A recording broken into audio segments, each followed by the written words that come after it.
Here to give us his insights is Ramon Alampay from the University of the Philippines, Diliman Asian Institute of Tourism. Professor, thank you so much for joining us.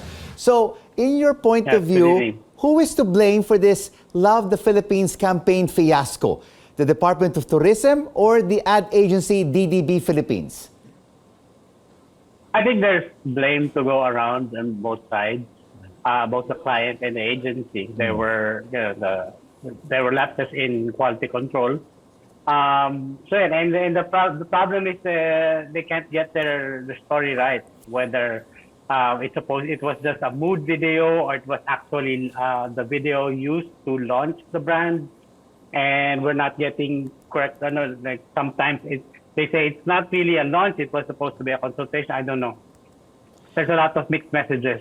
But Professor, whether it be the mood video or the video to launch this Love the Philippines campaign, I mean all these materials and collaterals should be approved, double check, triple check, yes, before any kind of launch of the country's new tourism branding campaign.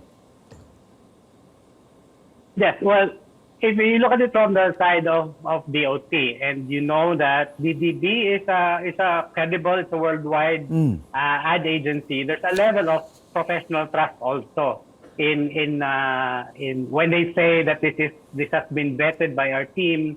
There is a level of trust there, but ultimately the buck stops with DOT because they approved and they launched it. Yeah. So on the technical aspect, I don't know what we should expect from the DOT team to go frame by frame. Yeah. But And of course, DDB Philippines has publicly apologized, taken full responsibility for this video fiasco. Should they really absorb all the blame, or should the DOT also be accountable for some of the agency's mistakes? Well, of course, because DOT has been entrusted with the people's money and to use it for this purpose. So to that end, there is responsibility on their end as the disburser of our taxes.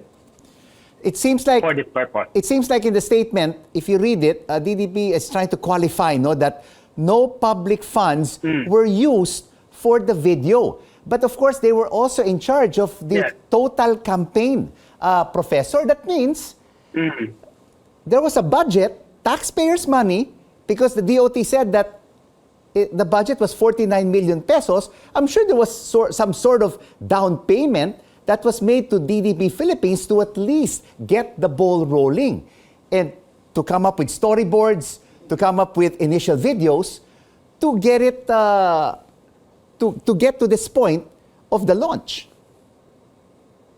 Yes, typically that's how it's done. And what you've been saying or how you're reacting to it is how people in social media are reacting also, because they don't understand how this is happening, and they also don't buy, I guess, the explanations on both sides. Right. Parang there's the sense na incomplete yung explanations from both parties. For our viewers, let's try to qualify. How long usually, Professor, is the process to develop and create, at least a branding campaign? Does it only take weeks or does it take months? Yeah, well, I'm not an expert on that, on branding and advertising, but so I can't really speak to that. But it does take some time if but I don't know. For example, the It's More Fun in the Philippines took a relatively short time. If you remember that they tried a campaign for a different slogan first, which didn't sell and cost the secretary's job. And so I don't know. It was very quick, relatively quick, to do that. But then they launched it without a full campaign and essentially built the campaign on user-generated content, on stakeholder generated content. Well, yeah, that campaign was called Kay Ganda ng Pilipinas, which, of course, was also heavily criticized during the time of President Pinoy, no? Noynoy Aquino. Yes. So, with the DOT terminating the contract with DDP Philippines after this video blunder, what do you think is next? Will another ad agency step up to the plate and take over? Will the Love the Philippines slogan be dumped and changed? What do you think will happen next? I don't expect the Love the Philippines campaign to be dropped just like that. There's a lot of work done, and you know, it's mixed. It's not that people, for example, I think there's a lot of support from some of the local destinations on that. It's not going to be dropped. It's not going to be like Kay Ganda ng Pilipinas. Right. There might be tweaks. I don't know if they will accept the suggestion to change the tone by inserting a comma. But you know, it's just I think they will stick with that. Okay. Based on the initial responses. Fair enough. But I mean, Professor, shouldn't have the Marcos administration just have stayed with the old slogan of "It's more fun in the Philippines," a theme that has succeeded for years?